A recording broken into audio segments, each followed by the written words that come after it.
This news is brought to you by Thind Eye Hospital, Pathankot. सोमवार को करसोग उपमंडल मुख्यालय पर पंच परमेश्वर कार्यक्रम का शानदार आयोजन किया गया। इसमें बतौर मुख्य अतिथि ग्रामीण विकास पंचायती राज मंत्री वीरेंद्र कंवर द्वारा शिरकत की गई। इस मौके पर 62 पंचायतों के चुने हुए प्रतिनिधि भी शामिल हुए।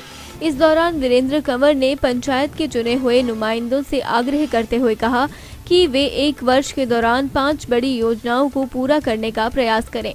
इस मौके पर उन्होंने करसोग विकास खंड में 8 नई पंचायतें जो हाल ही में गठित हुई हैं, उनको अपना भवन निर्माण करने के लिए 10-10 लाख रुपए की मंजूरी दी।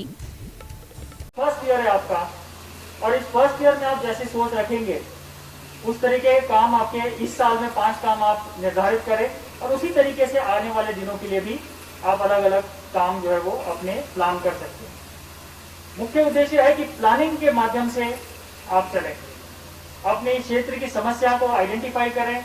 इस कार्यक्रम के बाद आप अपनी पंचायत में जाएं, अपने पंचों के साथ सारे लोग बैठें, आप निर्धारित करें कि आपकी प्राथमिकता क्या है और उस प्राथमिकता को हासिल करने के लिए जो फंड्स आपके पास ही है उस फंड को कैसे बेस्ट तरीके से इस्तेमाल करके ये प्रोजेक्ट्स आप इंप्लीमेंट कर सकते हैं, जो बड़े बड़े काम आप ले सकते हैं।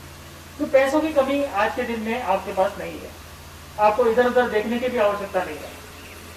कुछ लोग जो है अभी बिहारीलाल जी कह रहे थे कि भी मैं यहाँ पर डीसी था, तो कुछ लोग जो चुनकर आए तो पहले ही चुनकर आए तो सीधे डीसी के पास पहुंच गए रेजोल्यूशन लेके कि भी पैसे इसके लिए चाहिए, जबकि आज के जमाने में तो आप किसी को पैसे की मांगने की जरूरत ही नहीं पड़नी चाहिए। मैं समझता हूँ कि भी हमारी जो सड़कें हैं वो हर एक पंचायत हेडक्वार्टर तक पहुंचे और पहुंचने के पश्चात वो सभी सड़कें पक्की हो। ये लक्ष्य जो है हमारे प्रदेश सरकार ने और माननीय ठाकुर जयराम जी ने और माननीय मंत्री जी ने जो पंचायती राज मंत्री है कि हर एक पंचायत में हेडक्वार्टर में पक्की सड़क होनी चाहिए।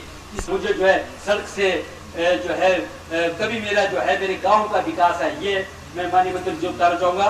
ये बहुत जो है मुझे लगता है कि बहुत जरूरी है। आज की अब जो हमारी डिमांड है एक ही रह चुकी है कि मेरी गांव की सड़क बननी चाहिए, मेरे गांव की सड़क में एम्बुलेंस चलनी चाहिए, मेरे गांव की सड़क में दूध की गाड़ी आनी चाहिए, मेरे गांव की सड़क में जो है अपना गैस का सिलेंडर पहुंचना चाहिए, हमारा डिपो से राशन जो है अपने गांव तक पहुंचना चाहिए। इसलिए गांव की सड़क बहुत ही महत्वपूर्ण है। अभी हमारे विधानसभा के अंदर भी माननीय मुख्यमंत्री जी ने इसकी चर्चा हुई है कि मेरी गांव की सड़क जो पंचायत द्वारा निकाली है, चाहे वो एमपी फंड से निकाली है, चाहे विधायक निधि से निकली है, चाहे वो 14 वित्त आयोग से निकली है, चाहे अन्य कोई किसी फंड से निकली है, किसी भी फंड से निकली है, चाहे वो बैकवर्ड पंचायत सप्लान में निकली है, चाहे ऐसी डीपी पर लाभ से निकली है, ऐसी सड़कों का हमें निर्माण करना है और हमें अपने गांव की सड़क को पक्का करना है। ये भारतीय जनता पार्टी का, माननीय ठाकुर जयराम जी का, माननीय पंचायती राज मंत्री जी का,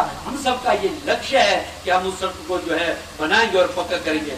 अभी आप और हम सब के ऊपर समाज की क्या अपेक्षा है, और दूसरा कि हम जैसे एक घर के हम मुखिया हैं तो हम अपनी योजना बनाते हैं 1 साल के लिए कि आज इस साल बेटे की कितनी फीस जाएगी, बेटी की पढ़ाई के ऊपर उसको कोई और डिप्लोमा करवाना है तो कितना खर्च होना है, इस बार कोई हमने मकान का काम करना है तो उसके ऊपर कितना खर्च होना है, अपनी एक योजना बनाते हैं।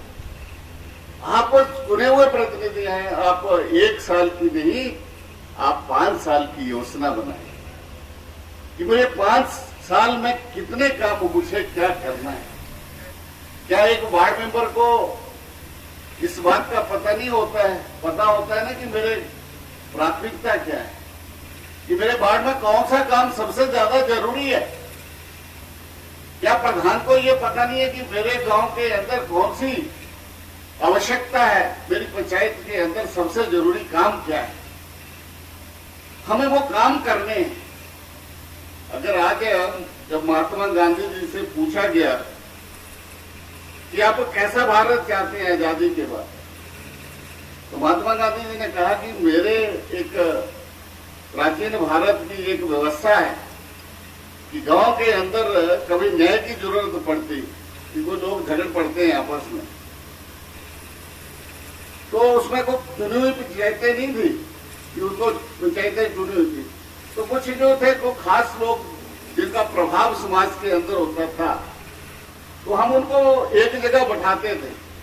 जैसे ये सम्मेलन का ये बनाया हुआ चित्र की एक पीपल के पेड़ के नीचे बैठे हैं और उसको कहते थे कि ये हमने पंचायत बुलाई है। और फिर जो कहते थे कि जो पंच जो कह देगा वो ईश्वर का, कि पंच के मुख में ईश्वर का वास होता है, यानी पंच मुखे परमेश्वर, कि पंच के मुख से जो निकला हुआ एक भी शब्द जो है वो ईश्वर का शब्द होता है। और वो लोग उसका आदर करते थे, लोग उसका सम्मान करते थे।